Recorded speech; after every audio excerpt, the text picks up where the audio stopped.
牙床重建与骨折患者最痛苦的地方在于要动第二次手术，将植入体内的辅助医材再次取出。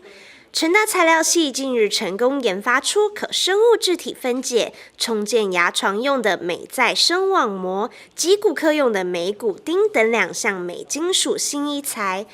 这样的医材可以在体内自我降解，不需要再开第二次刀取出。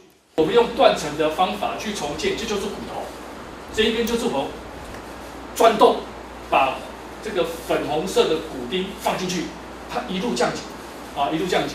那这个降解现象，我们就可以记住说，这粉红就是镁，这就用兔子做了，3个月就会快要烂掉，半年它可能就整只就不见了。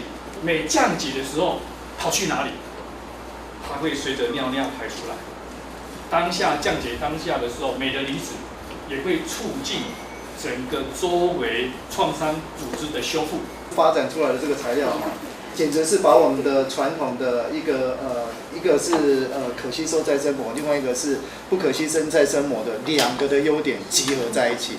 那假设是未来能够通过那个安全测试，就是在 human 上面安全无虞的话，我觉得这是 perfect 的材料。我想它的这些特性的话，就是非常符合我们骨科的医师对于我们材料的终极最理想的材料的一个想象所以我想这是值得期待的。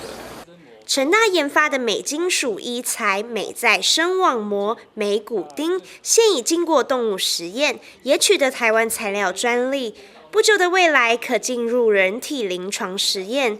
相信镁医材的发现对人类医学来说是划时代的一大进步。成大新闻中心采访报道。